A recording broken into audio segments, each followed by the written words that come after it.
1465년 음력 정월, 좌의정 권람이 49의 나이로 숨을 거두었다. 세조는 조회를 사흘간 파하고 익평이라는 시호를 내렸다. 400년이 지난 1871년, 그의 위패는 종묘 세조의 묘정에 배양되었다. 그러나 같은 거사를 함께 꾸민 친구 한명회는 죽고 17년 뒤 무덤이 파헤쳐졌다. 같은 칼을 잡았는데 어째서 한 사람의 잔향은 묘정에 남고 또 한 사람의 잔향은 부관참시로 끝났을까? 권람, 자는 정경, 호는 소한당. 안동권 씨 명문가의 둘째 아들로 1416년 태종 16년에 태어났다. 조부는 태종 때 발탁된 권근, 부친은 세종조 집현전 학사이자 용비어청하 편찬에 참여한 권제.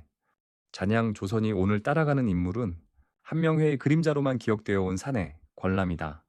그러나 사료를 한 장씩 넘기다 보면 한명회를 수양에게 데려간 손은 권람의 것이었고 그 손이 닿은 자리는 모두 정변과 폐위로 이어졌다. 권람의 어린 시절은 조선 명문가의 아들이라기보다 한편의 가정 비극에 가까웠다. 부친 권제는 당대의 학자였다. 장원으로 급제했고 세종 때 집현전에서 활동했으며 용비어 청하를 지을 때도 참여한 사람이었다. 그러나 집안에서는 다른 얼굴을 가지고 있었다. 첩에 빠져 정실 부인을 박대했고 자식들을 매로 다스렸다. 어느 날 권람의 누이가 부친의 첩과 다투는 일이 벌어졌는데 권제는 첩의 편에 서서 친딸을 발로 걷어찼고 누이는 그 자리에서 숨을 거두었다고 전한다.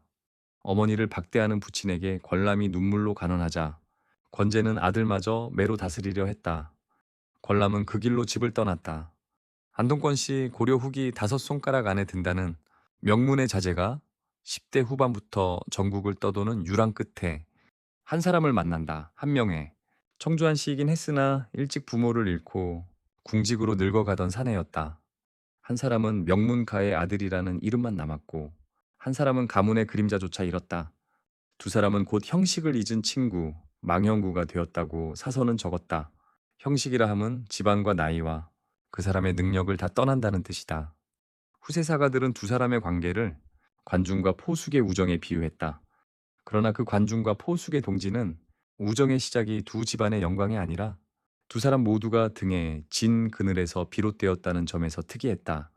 이익주 교수는 강재훈의 논문을 인용하며 한 가지 해석을 보탠다. 권람의 그 불우한 가정 환경이 한명회와 딱 맞았던 것이 아닌가. 권람은 늦깎이로 과거에 응시했다.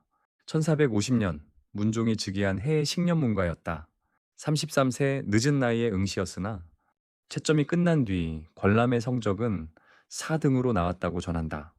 그러나 문종이 직접 답안지를 살펴본 뒤 권람을 장원으로 올렸다. 사료에 따라 디테일은 조금씩 다르다. 어떤 기록은 본래 장원이었던 김희정의 집안이 한미하다는 이유로 권람이 그 자리에 올랐다 전하고 다른 기록은 4등이었던 권람을 문종이 1등으로 끌어올렸다고 적었다. 어느 쪽이든 권람의 장원은 문종의 친정 개입의 결과였다. 한 가지 부연해 둘 것은 흔히 안동권 씨가 3대 장원을 배출했다고 알려진 부분이다. 시청자들 가운데는 권람의 조부 권근이 사실 33명 중 5등으로 합격했고 장원은 아니었다는 정정도 있다. 사료마다 디테일이 다투는 지점이지만 권람 본인이 문종의 손에 의해 장원이 된 것은 분명하다. 이즈음 권람은 결정적인 사람을 만난다. 1451년 35세의 집현전 교리로 근무하면서 수양대군과 함께 역대병요라는 병서를 편찬한다. 수양과의 친교는 이때 시작되었다. 그리고 그 직후 권람은 한 가지 일을 결심한다. 한명회를 수양에게 데려가는 일이었다. 부친의 폭력 아래 자란 사내가 부모를 잃은 사내와 평생의 동지가 된 그 결속이 이제 수양대군이라는 세 번째 편을 만나 삼각형을 이루려 하고 있었다. 수양대군은 권람을 통해 한명회의 이름을 처음 들었다고 한다. 어렸을 때부터 기계가 범상치 않았고 특히 이를 처리하는 능력이 뛰어난 친구라며 권람은 한명회를 수양에게 적극적으로 추천했다고 사료는 전한다. 두 사람이 마주 앉던 자리, 수양은 한명회의 손을 덥석 잡고 한마디를 건넸다. 어찌 이제야 만났단 말인가. 마치 옛날부터 사귄 친구와 같았다고 사서는 적었다. 이 순간을 만든 사람이 권람이었다. 권람은 수양대군을 알았고 권람은 한명회를 알았다. 그 삼각형의 마지막 변을 그은 사람이 권람이었다. 우정에서 그치지 않고 두 사람은 혼맥으로 결속했다. 한명회의 동생 한명진은 권람의 여동생과 결혼했다. 어린 시절을 잃은 사내와 명문가의 아들이라는 이름만 남은 사내가 이 제 처가와 처가로 묶였다.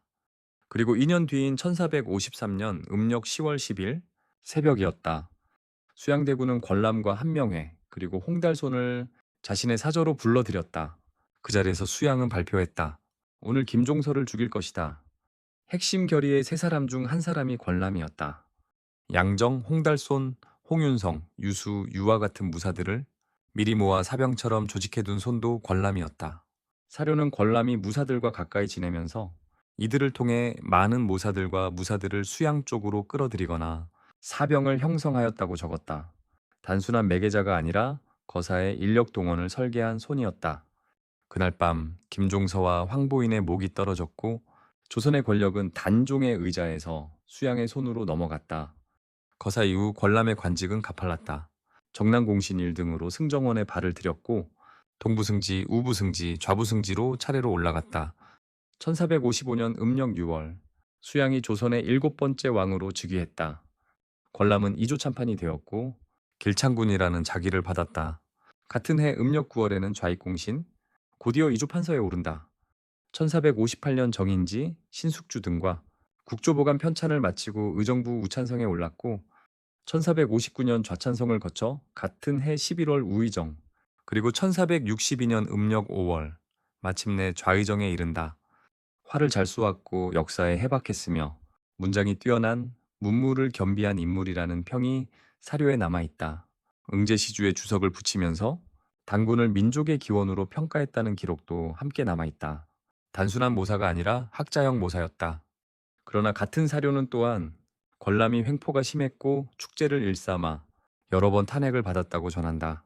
세조로부터 막대한 재산과 전지, 노비를 하사받아 당대 최고의 갑부 중 한 사람이었다는 기록도 있다. 흥미로운 점은 같은 사료에 권람이 거사 후 동료들의 권력 남용을 비판했다는 기록도 함께 남아있다는 것이다.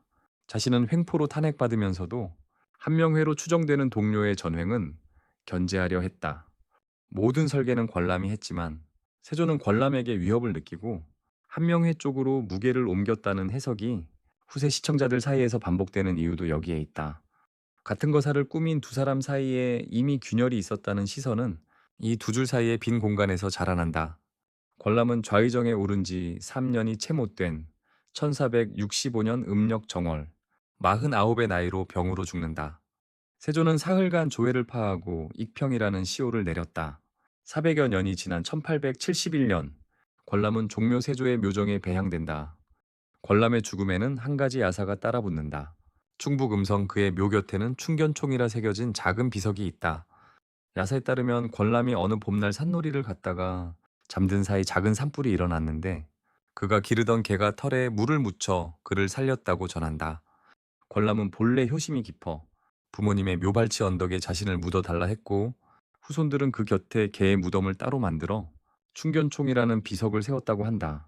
부친 권제의 폭력에 가출했던 사내가 죽을 때는 부모의 묘발치를 자기 자리로 택한 것이다. 가출과 효의 회복은 사료가 직접 말해주지 않은 권람의 또 다른 잔향이다. 그러나 역사의 잔향은 그의 묘 곁에서 끝나지 않았다. 권람의 죽음으로부터 3년이 지난 1468년 사위 나미가 영모 혐의로 처형된다. 권람의 넷째 딸이 나미에게 출가했었으니 본래 권람의 일족도 연좌의 칼을 피하기 어려웠을 것이다. 그러나 사료는 그의 딸이 일찍 죽었기 때문에 극적으로 멸문지화를 면했다고 적었다. 사형장의 나미는 장인의 친구들인 대신들에게 구명을 청했으나 아무도 들어주지 않고 외면하였다고 전한다. 그 장인의 친구들이 누구였는지 사료는 이름을 밝히지 않았다.